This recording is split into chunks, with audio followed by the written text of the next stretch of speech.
Hey guys, got some exciting news. We've got 2 new members to our collection.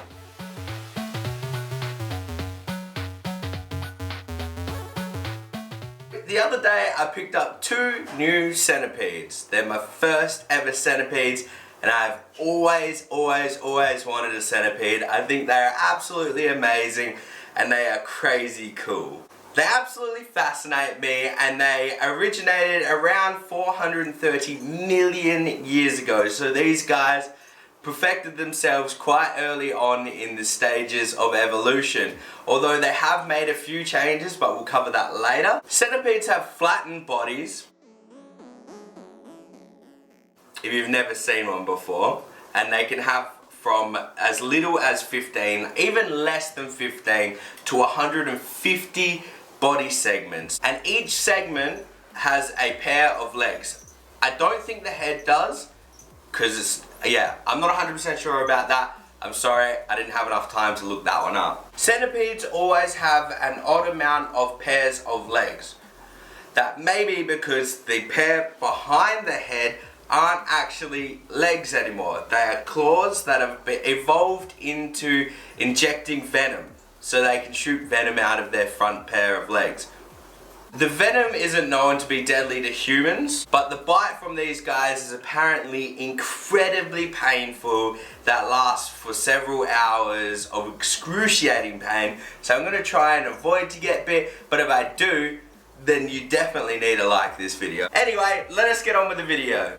So today we're going to go over a little bit of care information about centipedes. Keep it in mind that I am not a professional, and yes, I do make mistakes, and if I do make a mistake, please don't try and make a big deal about it, because it doesn't actually mean anything unless you make it mean something. So just comment or contact me personally and teach me what I've done wrong, because I like to learn, and I'm guessing you're here because you want to learn, or you're here because you want to troll and be judgy, but that's fine.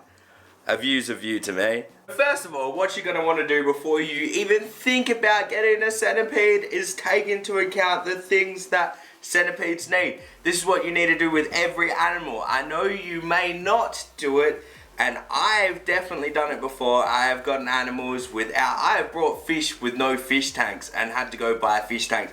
I am terrible for it. I just don't recommend doing it.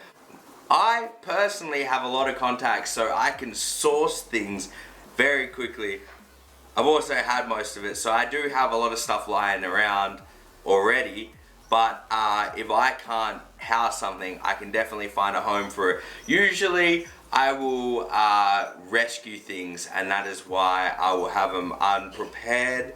Like the axolotl, I got him the day that the ad came up, and he's doing fine now, and he's already eating really well, and we're starting to fatten him up.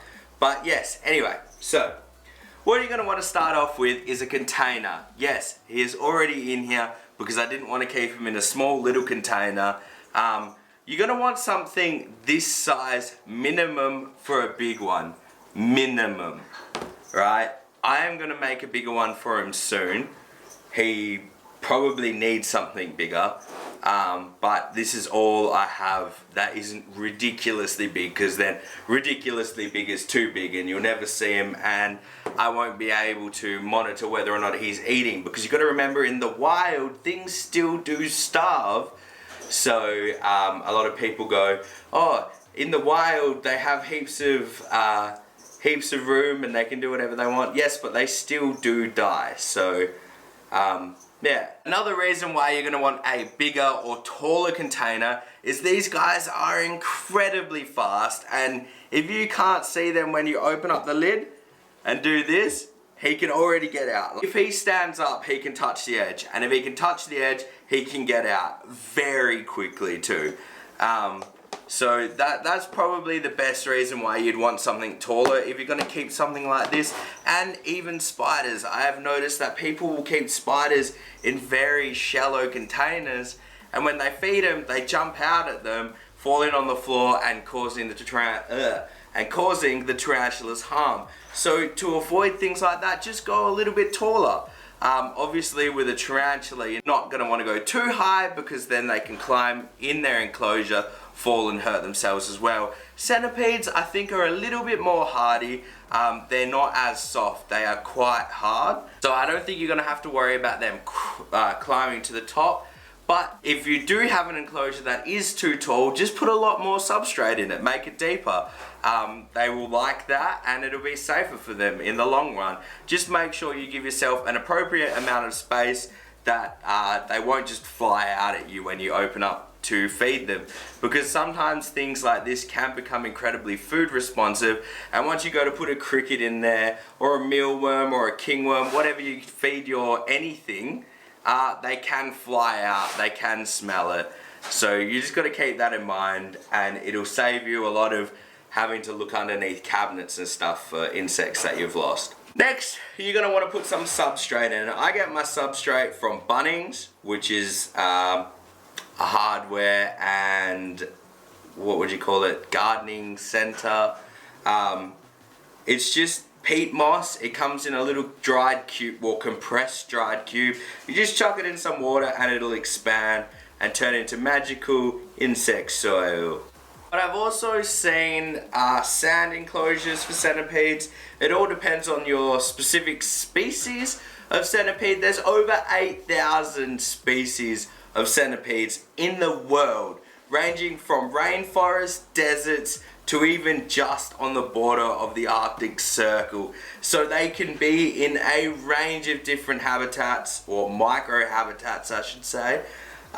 So just do research to your specific species. I can't tell you how to set up for everything, but your basic needs, if you did this with almost any centipede, they will survive. But I don't suggest it. I suggest you do your research on your own centipede, and maybe just use points of this video to help you sort out a habitat for your centipedes. So, all centipedes need a moist microhabitat. Unlike most arthropods, these guys do not have a waxy layer coating their body, which means that they lose bodily fluids very easily. That is why you do not see them out in the sun much, and they will be hiding in dark, moist places. That is because they get dehydrated very fast. Now that is something that will kill your centipede that you definitely need to keep in mind. So don't go putting them on window sills so they're always constantly drying out. You've got to make sure that they don't get dehydrated, because that will be fatal for your legged friend. So in the wild, you find them under like rocks, logs, leaf litter, anything like that that creates shade and a moist microhabitat. Anything like that is good. Keep that in mind when you are designing your enclosure and what you want in there. Sure, you can use some artificial things and stuff like that. They will still work. And if you do take things out of the wild, make sure you clean them and make sure there's nothing in them, because you don't want to bring it into your house and have some random bugs or mold or fungi growing in your house. So always clean. Make sure that you are getting them from a good area that hasn't been sprayed with chemicals either, because that can also kill your insects or whatever you're putting wood in for. So to help keep these guys' habitats moist, I am going to be using this stuff, sphagnum moss. It's just a moss that you get in a cube. You can just pull off little bits, soak them in water or spray water on them, and they will keep very, very moist. It saves you from having to constantly keep misting them. So if you were going on a holiday, which I'd always suggest that somebody will look after your stuff while you're away, you're gonna need something like that. A water bowl will evaporate very, very quickly. These things can hold moisture for a while.